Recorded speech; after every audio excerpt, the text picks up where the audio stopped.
விஜயனா, நீங்க எப்ப பார்த்தாலும் டிஎம்கே டிஎம்கே டிஎம்கேன்னு சொல்லிட்டு இருக்கீங்க. இப்போ ஆட்சியில் இருக்கிறது நீங்க தான். அது தெரியாம இப்பவும் நீங்க டிஎம்கே டிஎம்கே பேசிட்டு இருக்கீங்க. தமிழ்நாட்டில் எவ்வளவு பாலியல் குற்றங்கள் நடக்குது, எவ்வளவு கொலைகள் நடக்குது, போதைப்பொருள் சம்பந்தம் கிரைம் நடக்குது, இதெல்லாம் பத்தி நீங்க ஏன் பேசவே மாட்டேங்கிறீங்க? நீங்க ஓட்டு கேட்கும் போது டிஎம்கே பத்தி பேசுனீங்க, அதை குறை சொன்னீங்க, அது ஒரு நியாயம் இருக்குது. இப்போ வந்து நீங்க ஆட்சிக்கு வந்துட்டீங்க. நீங்க ஆட்சிக்கு வந்துட்டு திரும்பவும் டிஎம்கே டிஎம்கேன்னு சொன்னா அதுல எந்த விதத்தில் நியாயம் தான் எனக்கு புரியவே இல்லை.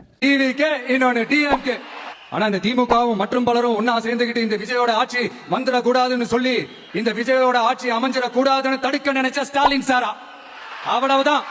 திமுக நம்மளை தடுக்க திமுக நம்மளை எதிர்க்க திமுக நம்மளை அவமானப்படுத்த அத்தனையும் நமக்கு நன்மையே. திமுக ஸ்டைலே சொல்லணும்னா ரீல்ஸ் போட்ட கூட்டம் இப்ப நியூஸ் பார்த்துக்கிட்டு இருக்காங்க. உங்களோட அந்த உண்மையான உடன்பிறப்புகள் என்ன சொல்றாங்க தெரியுமா சார்? திமுக இப்படி ஆனதுக்கு காரணம் உழைக்காம சொகுசா இருக்கிற உங்க குடும்பத்துக்குள்ளேயே போய் கேளுங்கிறாங்க. ஒவ்வொரு திமுக தொண்டனும் அதை சொல்றாங்க. ஸ்டாலின் சார் பதவி போன அந்த கடுப்புல அறிக்கையா விட்டு தள்ளிட்டு இருக்கிறாரு.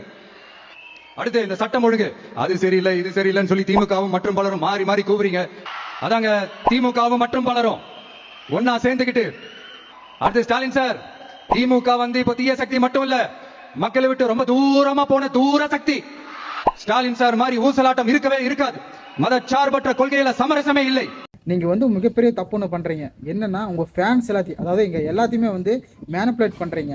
அதாவது உங்க சுயநலத்துக்காக, உங்களோட அதிகார ஆசைக்காக, உங்களோட பதவி ஆசைக்காக எங்களை எல்லாத்தையும் மேனிபுலேட் பண்ணி நாங்கள் அது தெரியாமல் சோசியல் மீடியாவில் போய் போஸ்ட் போடுறதும் ரீல்ஸ் போடுறதும் அதை பற்றி பேசுகிறதும், சில பேர் வந்து இன்டர்வியூவில் வந்து நான் என்ன பேசுறதுங்க தெரியாமையே வந்து மேனிபுலேட் பண்ணுறாங்கன்னு தெரியாமல் வந்து வாய் விட்டுட்டு இருக்கோம்.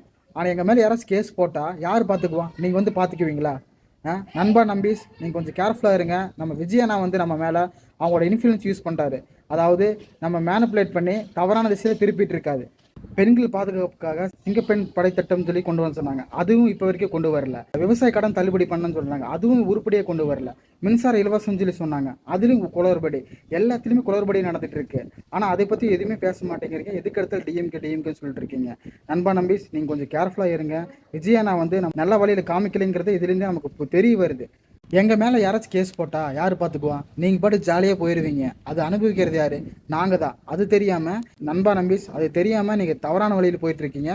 கொஞ்சம் கேர்ஃபுல்லாக இருங்க. எதாக இருந்தாலும் நம்ம அண்ணனுக்கு நம்ம தான் சப்போர்ட் பண்ணணும். அது தப்பு பண்ணாலும் நம்ம தான் கேட்கணும், நல்லது பண்ணாலும் நம்ம தான் சப்போர்ட் பண்ணணும். மறந்துடாதீங்க.